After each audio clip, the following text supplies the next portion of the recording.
Hi, you probably know me as Crazy Dope Gargan or Williams, host of The Brunch on SET. But did you know that he's also a dancehall artist? Me say line them up in the class and school them like Mugabe Manal.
Hello, good evening. It is Thursday, the 10th day of May, and it is time for the Prime News on GNTV. This bulletin is coming to you from our studios here at Asylum Down. I am Sandra Ofusu Dewanu. Let's take a look at our headline stories.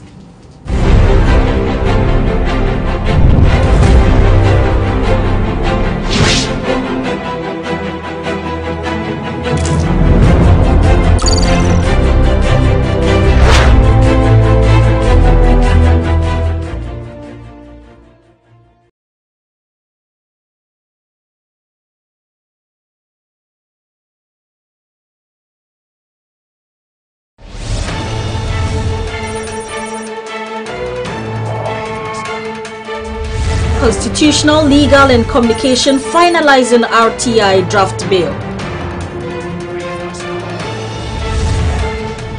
Freddie Blay picks no forms, to contest NPP chairmanship position.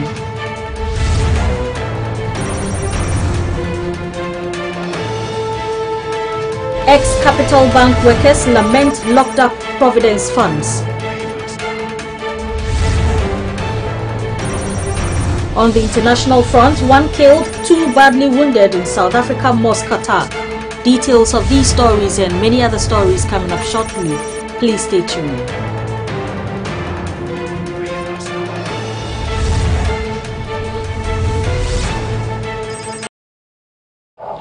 Beginning the bulletin tonight, the Director General of the Ghana AIDS Commission, Dr. Mokwa Edubli-Gyamfi, has pointed out the limited resources available for use in the fight against HIV and AIDS in Ghana. Addressing the 4th National HIV/AIDS Research Conference ongoing in Accra, Dr. Blay-Gyamfi says a concerted effort is needed in the fight. She has called on government and other service providers to collaborate to end the HIV/AIDS pandemic by 2030 as stipulated by the UN. In assessing HIV services among persons living with HIV in sub-Saharan Africa is limited. Although HIV transmission in Africa is acknowledged, there is a need to bring to life the experiences and voices from persons living with the virus to raise the awareness of program implementers and policymakers about their barriers in assessing HIV services. Response to HIV and AIDS. In addition, the theme of the conference reminds us that the goal to end AIDS is attainable, and achieving it will require us to change from a business-as-usual approach to a more result-oriented approach. And I believe this will allow us to achieve maximum results in the midst of minimal resources.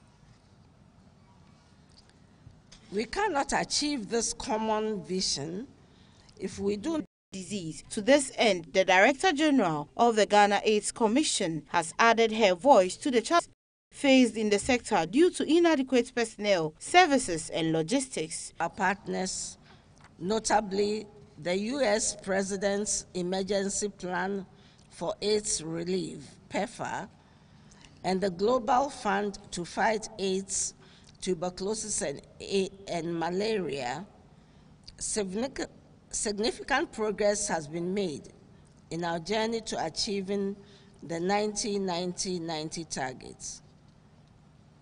You will all agree with me that achieving these targets with an already overburdened and limited resourced health system is a major challenge. Inadequate human resource, equipment, and logistics in our health facilities impede progress to achieving these targets. Globally, timely access to antiretroviral drugs and antiretroviral therapy has been shown to substantially reduce morbidity and mortality, reduce transmission risks, even with modest acts, coverage of the HIV-infected population and imperfect act adherence, improve employment rates to levels prior to HIV infection, as well as improve the overall quality of lives of people living with AIDS. In this regard, stakeholders are concerned about inadequate resources impeding prevention. They have called on governments and other service providers to collaborate to end the HIV/AIDS pandemic by 2030 as stipulated by the UN. Away from that, information gathered by GNTV News from the leadership of Parliament.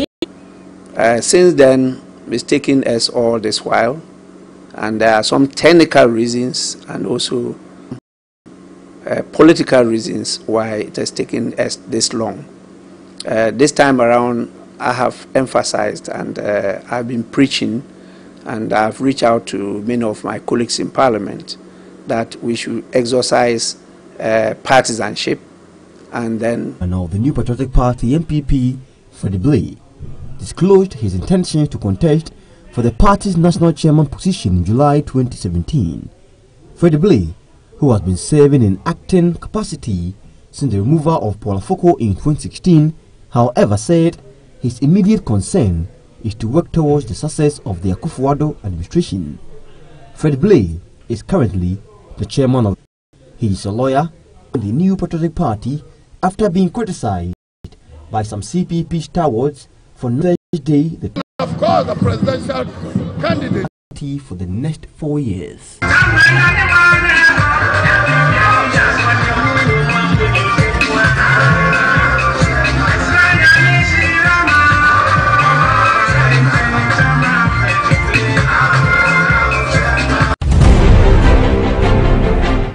Ghana's former ambassador to India, Sampi Yale, has expressed his displeasure on how developmental issues are politicized in Ghana.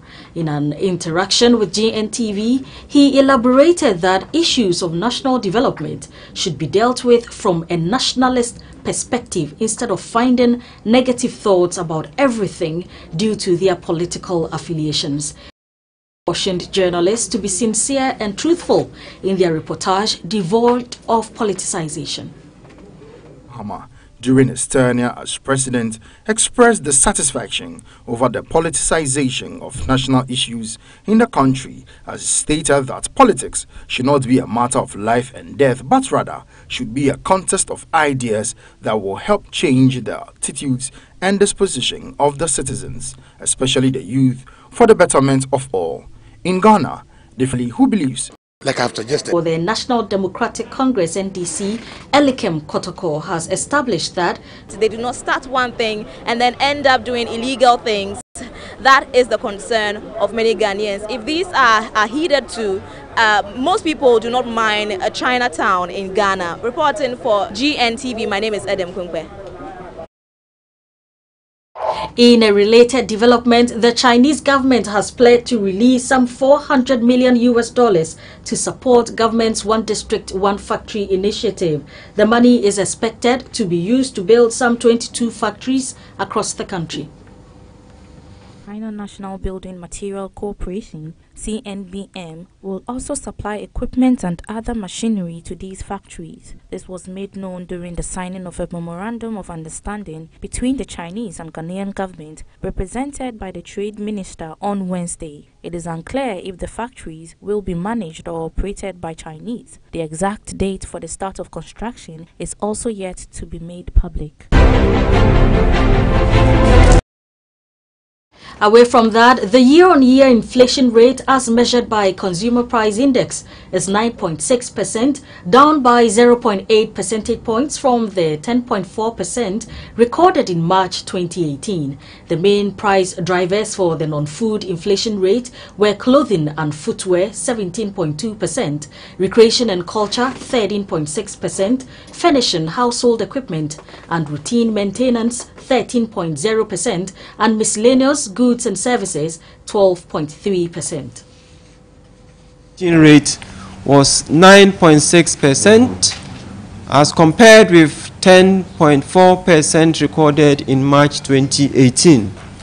The monthly change rate in April 2018 was 0.9% as compared with 1.1% recorded in March 2018. The year-on-year non-food inflation rate for April 2018 was 10.6% as compared with 11.8% recorded in March 2018. The year-on-year food inflation rate for April 2018 was 7.4% as compared with 7.3% recorded in March 2018. And the year-on-year non-food inflation rate is almost 1.5 times that of the food inflation rate. That is 10.6% for the non-food inflation rate as compared with 7.4% for the food inflation rate. In April 2018, the year-on-year inflation rate for imported items was 3.5 percentage points higher than that of the locally produced items.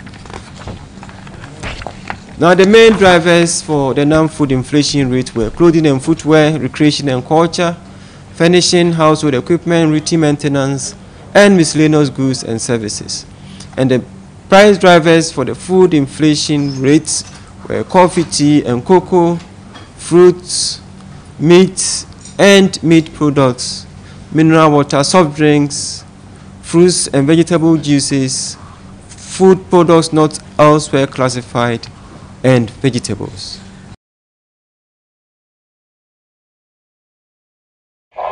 That's all by way of the business news tonight. Up next are some weather forecast figures for the next 12 hours, to be followed by some sports news.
Welcome to the sports segment of the bulletin tonight, and beginning this segment, the Youth and Sports Minister Isaac Kwame Asiamah has stated that football-related violence should be treated as criminal cases.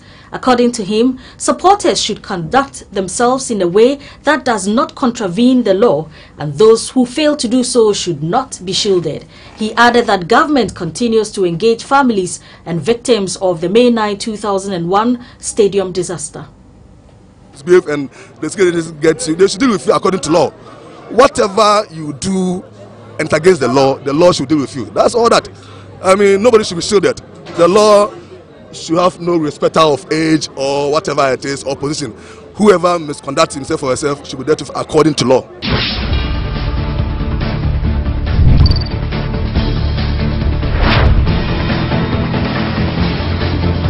And Ghana goalkeeper Fatau Dauda has targeted another 3 points ahead of Enyimba's second group game in the CAF Confederations Cup against Kara Brazzaville. The Nigerians defeated Mali's Joliba, the Group C opener, on Sunday and are joint top of the table with Ivorian side Williamsville. Enyimba FC beat Joliba FC of Mali 2-0 and ahead of next Wednesday's trip to Congo. The International revealed that the team has been conditioned to win all games regardless of the venue. The good thing is that these matches are shown live and you can only win if you play good football, the 33-year-old Ghana shortstopper stated after the game against Joliba. I think everything is being done by the coaches to ensure we win either home or away. Enyimba are playing in the group stages of the CAF Confederations Cup for the first time despite their exploits on the African continent. The two-time African champions look set to be the first side from Nigeria to win the CAF Confederations Cup. Meanwhile, they will face Ifeanyi Uba in the professional league, where Pep got all of them in one single season. I'm not telling we are a legend team. I'm not saying we are better than them, no, because you have to make more years to do that. But in one season, we were better than all of them. In all history in the Premier League or in history in English football. That's why maybe now we are not aware what we have done. I know that records always are breaking, will be break this record, but the team is going to break that record. They have to do many, many, many good things. That's all for the sports news tonight. Up next are some showbiz news with Nanaya Enima.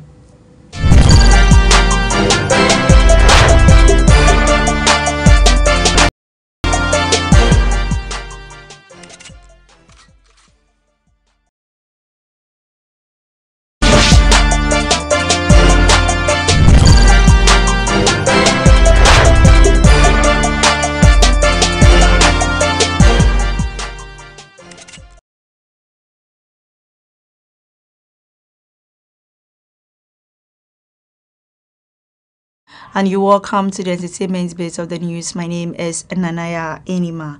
One of Ghana's most successful gospel musicians, Mercy Chum Ampofo, known in the showbiz circles as Ohima Mercy, has said those practicing homosexuality needs to be shown some love. According to the gospel musician, that is the only ideal mechanism to getting them to abandon this sadistic act, which she said, it takes God for one to be delivered from homosexuality. They need to bring those in homosexuality closer talk and also help them out of that situation. The gospel musician's comments come in the wake of growing pressure on stance on homosexuality. Chairman of the Church of Pentecost, Apostle Professor Opokunyina, one must be condemned at the highest level. They do not accept this as an aspect of civilization. People abuse water, they will die. So how much more medicine which will have an effect on them? And he indeed